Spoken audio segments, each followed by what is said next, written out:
C'est pour moi un devoir en tant qu'élu de la nation que d'informer les citoyens des vices et des crimes commis par nos élus. C'est ce que je me suis contenté de faire. Alors c'est vrai, Di Rupo n'a jamais été condamné pour pédophilie, mais un nombre très important de plaintes ont été déposées contre lui pour de tels faits, toujours pour les mêmes faits. C'est bizarre, non? Comme on dit chez nous, il n'y a pas de fumée sans feu. Mais le plus inquiétant, c'est que la destination a toujours été la même pour ces plaintes. La poubelle. Et c'est ça que je veux pointer du doigt.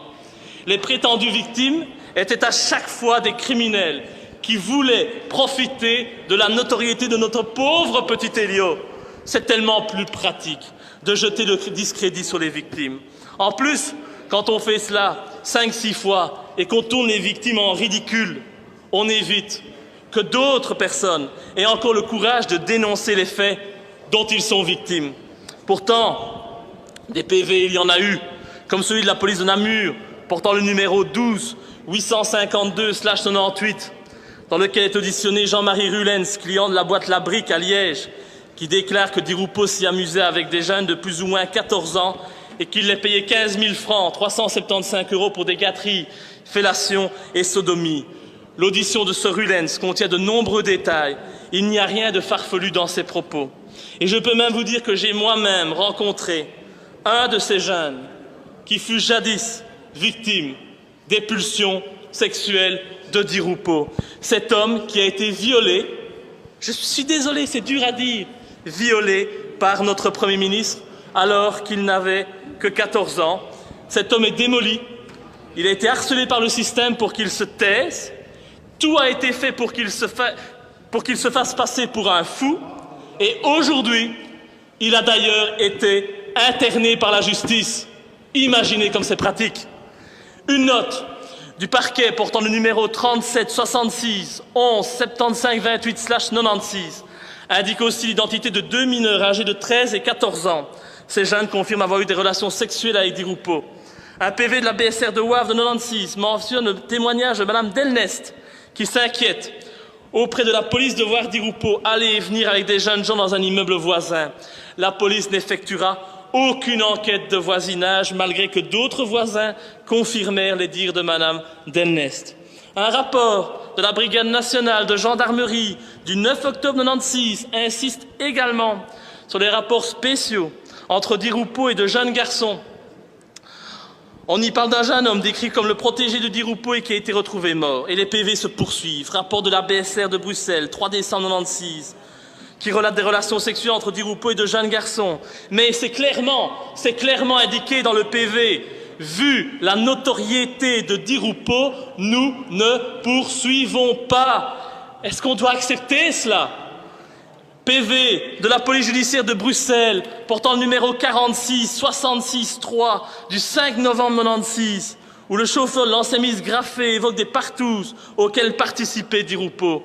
Le nom de Di Rupo apparaît encore dans une note confidentielle de M. Demanet, procureur général de Mons, et Marchandise, procureur du roi de Charleroi, daté de 1996. Pourquoi? Parce que les coordonnées de Di Rupo figuraient dans le carnet d'adresse de Jean-Luc Finet. Et qui est ce monsieur? Il a été inculpé à l'époque pour détention de cassettes pédopornographiques. Tiens, comme c'est intéressant. Di Rupo a également eu un accident de voiture lorsqu'il était en compagnie d'un jeune garçon à Sarre-la-Buissière, à quelques mètres de la maison de Marc Dutroux. Mais comme par hasard. Mais moi, je suis désolé, je ne crois pas au hasard. Et il y a donc des PV, mais aussi de nombreux témoignages, un nombre impressionnant de témoignages auxquels on n'a jamais donné le moindre crédit, même lorsqu'ils venaient de policiers assermentés. Ainsi, en août 1989, Di Rupo était à l'époque député européen. Eh bien, à l'époque, 2 policiers communaux surprennent Di Rupo en bordure du Grand Large à Mons. Et avec qui? Avec un gamin de 12 ans et un gamin de 13 ans dans sa voiture. Les gamins avaient le bas du corps dénudé. Ce n'est pas moi qui le dis, ce sont 2 policiers communaux assermentés qui ont eu la volonté de témoigner, mais leur hiérarchie communale les en a dissuadés. C'est ça le pays dans lequel on veut vivre. Alors de 2 choses l'une, soit Di Rupo est un homme persécuté, qui a de très nombreux ennemis, et l'on comprend mal comment cet homme a pu devenir Premier ministre, soit cet individu est un criminel qui profite de ses appuis et de ses fonctions pour violer impunément des enfants. Ce n'est pas à moi d'en décider. Et des éléments probants que je vous ai communiqués, on ne peut qu'avoir des doutes sur la véritable personnalité de Di Rupo. Des doutes encore plus importants quand on sait que dans une vidéo postée sur YouTube, Michel Nioul accuse sans détour Elio Di Rupo d'être pédophile lors d'une interview en caméra cachée accordée à des journalistes.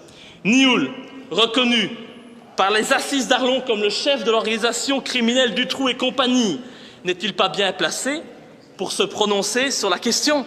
Alors certes, je sais que la justice ne condamnera jamais Elio Di Rupo. Cet homme est au-dessus des lois. Les preuves, il fera tout pour les faire disparaître. Les victimes, il fera tout pour les faire taire. Avec ses amis de la justice et des médias, et il fera tourner les victimes en ridicule, comme on tente en permanence de me faire tourner en ridicule. On a d'ailleurs tenté de faire la même chose avec moi, en m'imposant de me soumettre, après mon inculpation pour recel du dossier Dutroux, à une expertise psychiatrique. Avez-vous déjà vu quelqu'un inculpé pour recel devoir subir une expertise psychiatrique? Et voilà comment on fait passer les adversaires des pédophiles des réseaux pour des fous. C'est tellement pratique. Mais si l'on me poursuit pour avoir traité Di Rupo de pédophile, dites-moi pourquoi on ne poursuit pas Michel Nioul pour avoir dit exactement la même chose, et la vidéo est toujours en ligne aujourd'hui sur YouTube. En sait-il de trop? Je vous pose la question.